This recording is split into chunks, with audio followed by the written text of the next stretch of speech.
você quer entender por que 2026 está tão tenso, não começa em 2026. Começa em 1949. A Guerra Civil Chinesa termina com vitória comunista no continente. Mao Tse-tung assume Pequim. Os nacionalistas derrotados fogem para uma ilha a poucos quilômetros da costa, Taiwan. E ali a história não se resolve, ela congela. No continente nasce a República Popular da China. Na ilha permanece a República da China. Duas narrativas, um território. 75 anos de situação provisória. Para Pequim, Taiwan é uma província rebelde que precisa ser reunificada para completar a soberania nacional. Para Taiwan, é a preservação de um sistema político próprio, que saiu de uma ditadura militar no século XX e virou uma das democracias mais sofisticadas da Ásia. O mundo, por décadas, preferiu administrar essa ambiguidade, nem reconhecer formalmente independência, nem permitir reunificação forçada. Manter o chamado status quo. Funciona, até que o equilíbrio de poder começa a mudar. E em 2026, esse equilíbrio está sob pressão. Se Taiwan fosse só uma ilha politicamente sensível, o mundo talvez observasse a distância, mas ela não é só isso. Taiwan abriga a empresa mais estratégica do planeta para a economia digital moderna, a TSMC. A empresa produz mais de 90% dos semicondutores mais avançados do mundo, chips de 3 e 2 nanômetros. Esses chips não são luxo, eles estão nos servidores que rodam inteligência artificial, nos sistemas militares de alta precisão, nos smartphones, nos data centers, nos carros elétricos. Sem eles, a economia digital simplesmente desacelera. E aqui entra o que muitos chamam de escudo de silício. A própria China depende desses chips. Então, a invasão que destruísse essa infraestrutura não seria só um ataque militar, seria um alto impacto econômico massivo. Taiwan não é protegida apenas por alianças militares, ela é protegida por interdependência tecnológica. E isso muda completamente a natureza da disputa. Existe um conceito militar chamado Primeira Cadeia de Ilhas. É a linha formada por Japão, Taiwan e Filipinas, aliados ou parceiros estratégicos dos Estados Unidos, que praticamente circunda a costa chinesa. Do ponto de vista de Pequim, isso soa como contenção, como se a China estivesse limitada ao próprio quintal marítimo. Taiwan, nesse desenho, não é apenas simbólica, ela é posição estratégica. Se a China controla Taiwan, rompe esse arco de contenção e projeta poder naval para o Pacífico com muito mais liberdade. Não é só sobre identidade histórica, é sobre projeção militar e influência regional. E é por isso que o tema deixou de ser diplomático e virou estrutural. Agora, conecta com o que discutimos antes. Se Taiwan é o cérebro da tecnologia moderna, os semicondutores, a China domina uma parte relevante do corpo, o processamento de terras raras. Minerais críticos alimentam componentes. Componentes alimentam chips. Chips alimentam inteligência artificial, defesa, economia digital.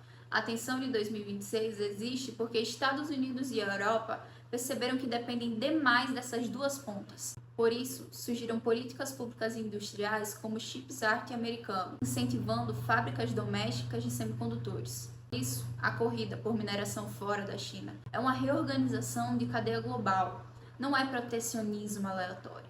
É tentativa de reduzir vulnerabilidade estratégica. Quem conseguir autonomia primeiro ganha vantagem militar, econômica e tecnológica. Tira a lente militar e coloca a lente macro. Por que o mundo inteiro acompanha Taiwan com tanta atenção? Primeiro, rotas comerciais. O Estreito de Taiwan é uma das rotas marítimas mais importantes do planeta. Uma parte significativa do comércio global passa por ali. Um bloqueio não afetaria apenas a Ásia, afetaria a logística global, oferta industrial e inflação. Seria choque de oferta em escala sistêmica. Segundo, sistema financeiro. A disputa por Taiwan é também disputa por liderança econômica global. Se a China consolida domínio tecnológico avançado e reduz dependência do Ocidente, ela fortalece sua posição para expandir a influência do yuan no comércio internacional. E a hegemonia monetária nunca é só monetária. Terceiro, mercado financeiro. Para a B3 e para qualquer bolsa global, o risco Taiwan é risco de cauda. ou seja, baixa probabilidade, alto impacto. Se houver escalada militar real, o mercado global entra em modo capitulação. Não é exagero, porque você estaria falando de ruptura simultânea em cadeias de semicondutores, comércio marítimo, confiança geopolítica. O mercado não precifica conforto, ele precifica a incerteza. Quando a gente fala em possível desdolarização, muita gente imagina um evento abrupto, um anúncio formal, uma ruptura dramática. Não é assim que sistemas mudam. Sistemas mudam lentamente, até que você perceba que já mudaram. E se você observar o comportamento dos ativos no fim de 2025 e início de 2026, tem um sinal interessante ali. Ouro e prata tiveram movimentos fortes. Não foi alta pontual, foi fluxo consistente. E ouro não sobe porque investidores ficaram românticos. Ouro sobe quando existe percepção de risco sistêmico, desconfiança em relação à estabilidade monetária. Ele é essencialmente um ativo de neutralidade, não pertence a nenhum governo, não depende de nenhuma política monetária específica. Agora, conecta isso com Taiwan. Se o mundo começa a perceber que cadeias estratégicas, como semicondutores, podem virar instrumento de pressão geopolítica, a confiança no sistema totalmente integrado começa a rachar. E quando confiança racha, capital busca proteção. Isso não significa que o dólar vai deixar de ser dominante amanhã, mas significa que países e investidores estão reduzindo dependência absoluta. Bancos centrais acumulando reservas, acordos bilaterais passarão a usar moedas locais, blocos econômicos começaram a discutir alternativas de liquidação fora do eixo tradicional. Isso é despolarização em andamento, não é o fim do dólar, é o início de um mundo menos unipolar. E no mundo menos unipolar, volatilidade tende a ser maior, porque você sai de um centro dominante claro e entra em múltiplos polos disputando influência. Taiwan, nesse contexto, é uma peça crítica. Se houver qualquer ruptura ali, você não terá apenas tensão militar, você terá questionamento sobre previsibilidade do comércio global. E previsibilidade é a base do sistema financeiro moderno. O que vimos no ouro e na prata não foi pânico, foi uma antecipação.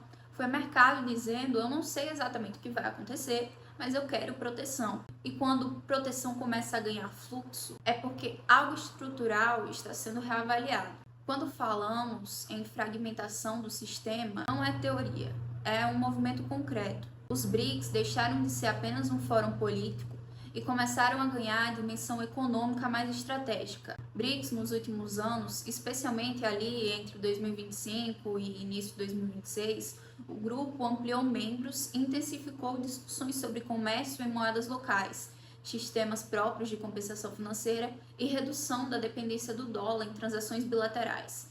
Isso é importante entender com calma. Não é uma revolução instantânea contra o dólar. É um processo de diversificação de risco. Países que já sofreram sanções ou que temem sanções começam a pensar: e se eu precisar de um sistema alternativo?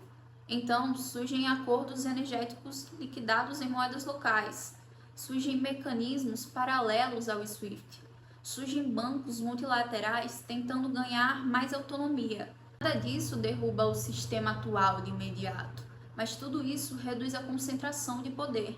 Se o mundo caminha para blocos tecnológicos separados, Estados Unidos liderando um polo, China liderando o outro, é natural que esses blocos tentem também reduzir interdependência financeira. Se a China consolida a influência tecnológica regional e fortalece o comércio em yuan dentro de seu bloco, ela ganha margem de manobra estratégica, não para substituir o dólar amanhã, mas para diminuir vulnerabilidade. Estados Unidos temem depender de chips taiwaneses. China teme depender de tecnologia ocidental.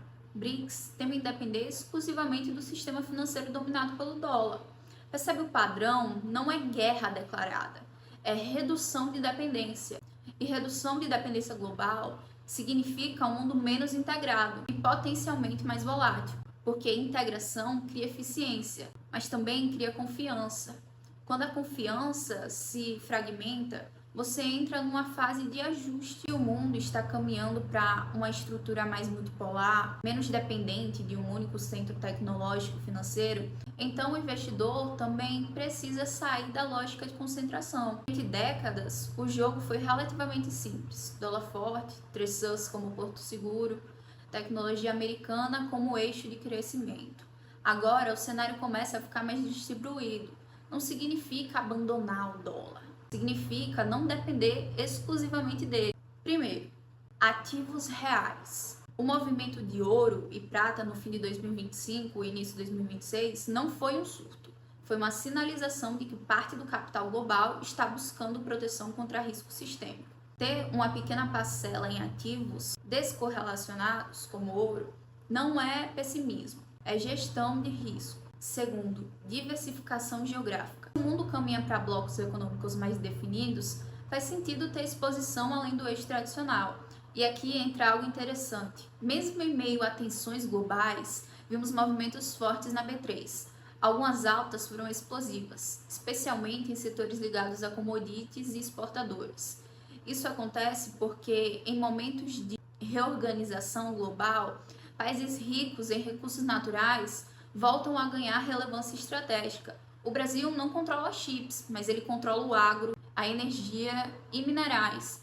E em cenários de fragmentação, recursos físicos ganham valor relativo. Ter exposição a mercados emergentes, quando bem selecionados, claro, deixa de ser apenas aposta em crescimento e passa a ser posicionamento. Portfólio nesse cenário não é sobre acertar quem vai vencer a disputa geopolítica, é sobre sobreviver a ela e capturar valor nos ajustes. O mercado recompensa posicionamento antecipado. Ele premia quem entende que ciclos estruturais mudam e se posiciona antes que a maioria perceba. Taiwan é o ponto onde a Guerra Fria nunca terminou. Ela apenas mudou de forma. É ali que a história de 1949 encontra a inteligência artificial de 2026.